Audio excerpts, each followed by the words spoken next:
chair of the Future of Healthcare Committee, where we are putting together where we need to be in the future in our healthcare system. Woo!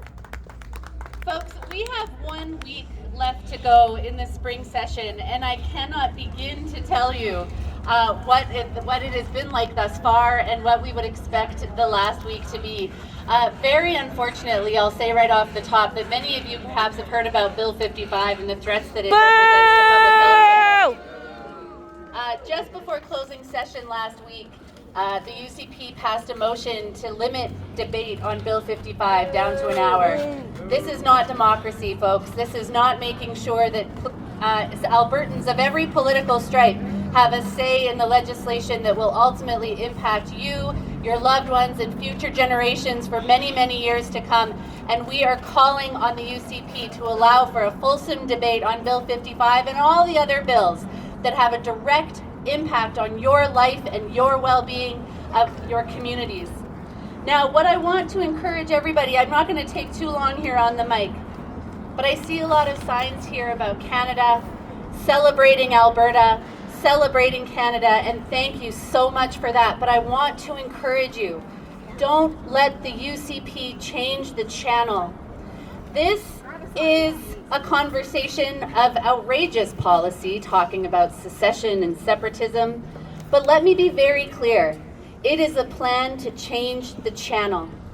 They talk about separatism, so we don't have to talk about a crumbling healthcare system, so that we don't have to talk about some of the highest unemployment rates in the country. Damn right. So we don't talk about overcrowded classrooms, general strikes and lockouts, coal mining, a reversal of the Canada pension plan, rural and urban growing disparity, and the UCP's economic failures and thriving corruption. We talk about separatism and we allow for them to change the channel on the issues that matter right now. Yes, it matters. Yes, it's important that we stand up for Canada and for the Confederation, but do not let them change the channel on the issues that are impacting us every single day. Friends, a feminist senator and civil rights activist from the United States used to say, you can't wring your hands and roll up your sleeves at the same time. And all of you here get that. That's why you're here. You understand that we need to take action. And it's action that you need to be talking about with your neighbors and your family and your colleagues. Take a pause and sympathize with their worry and fear. It's real and it's legitimate. But leave that conversation better than the way you started it. Leave it with a call to action. Suggest all kinds of things. Attend a rally like this one. Support the candidate of your choice by volunteering and donating. We've got a municipal campaign coming up in the fall, folks. Spread good, accurate information, not conspiracies. Buy from and support local businesses. Don't feed the trolls. And don't let the Premier change the channel. Thank you for being here. Thank you for being here. Can we have a round of applause for the volunteers? And I can't wait to meet some of you and talk about how we can make this place better for every single Albertan. Thank you.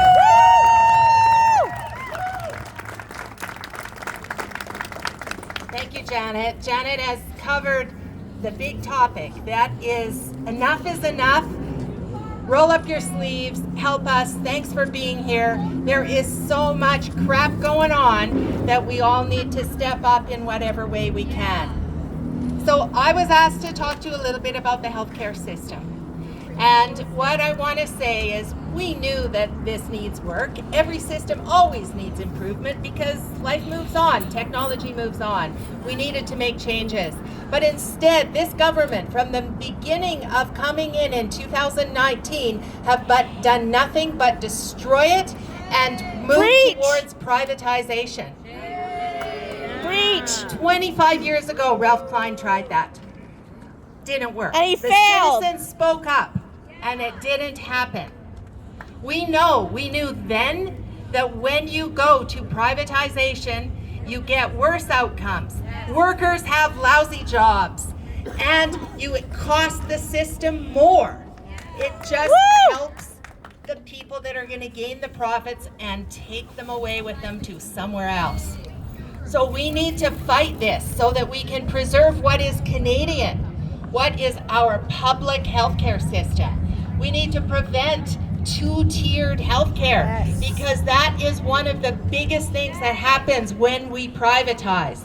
Spend more, people that can afford it will get faster service, but everyone else gets worse service. And even if you can afford it for complex things, you're going to suffer too, because all those complex services that aren't going to be skimming the cream off on something quick are going to be behind in crappy, rundown hospitals. Yeah. They've been defunding us. The healthcare system has been drastically suffering because instead of focusing on the problems, they're focusing on destruction and moving more people centrally to centralize power and give them total control over what happens. They're breaking up our system with no plan. People that work in the system do not know where they're going to be working. There's no plan. Leaders in the system do not know who they report to, who approves things, what is going to happen next. You don't make big changes without a comprehensive plan where you understand what the consequences are going to be. They've not done that. We see chaos. Now, along the way, they do their little side projects, like the Turkish Tylenol scam. $75 million for a drug that never came, that they knew right from the start wasn't going to be here in time to help, and that's a lousy product and we can't even use it. When you privatize, you steal people from the public system to the private system. You cost more because you have to build in a profit motive. There has to be profit, otherwise why would anyone want to build a private company? You develop that two-tiered system, and they're bringing in massive corruption according to big allegations with lots of documents behind them. So what we're seeing is that for sure, these aren't allegations, they're truth, is that the private surgical facilities that are doing many of the orthopedic procedures are being paid more than double what it would cost in the private system. We're seeing staff moving there, and therefore our public operating rooms are sitting empty because there's no anesthesiologist to staff them. So of course the numbers of surgeries are falling in our hospitals, which means they're falling for the critical surgeries, most critical surgeries. We need knees and hips done, but we need cancer surgery done. And 9 of 11 surgeries that are measured and that are key are falling farther and farther behind. Shame! Workers working way harder. Their workloads are tremendous. Get nothing for that. So we're getting burned out workers. So who wouldn't want to move to a private system where everything's controlled? So they're getting there. They're creating chaos. They're creating mass freeze of the system and burnout, and then we're seeing on top of it more and more corruption. Look what they did with DynaLife. There was a plan for lab services. They came in, stopped the building of the lab, contracted it out, and it's costing us hundreds of millions of dollars to make up for their mistake. The public always has to bail out the private operators because we have to provide health services. So let me tell you about Bill 55. Bill 55, which was brought in last week and has 1 hour of debate left. We've only had less than 2 hours so far. What Bill 55 does is it enables them to have private hospitals.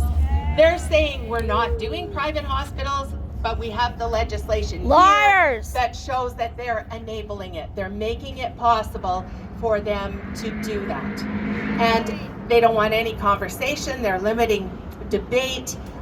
This is a terrible bill. There are a lot of other things in that bill. Some of it's administrative.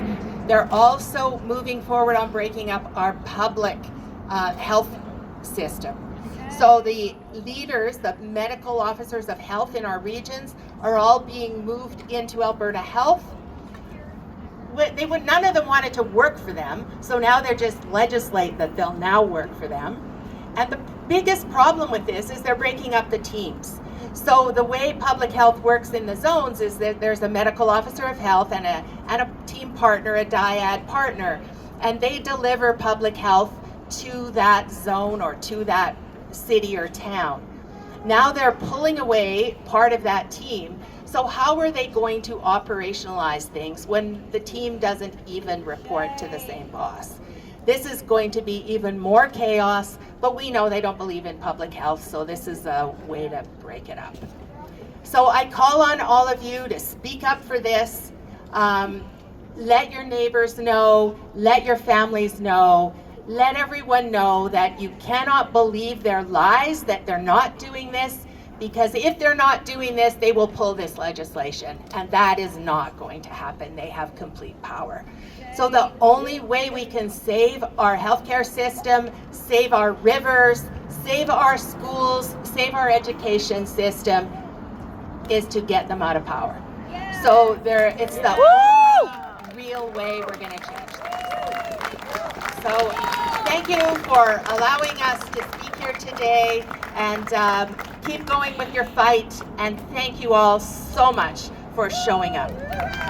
Thank you, Janet Eremenko, Luanne Metz. Thank you so much for coming down.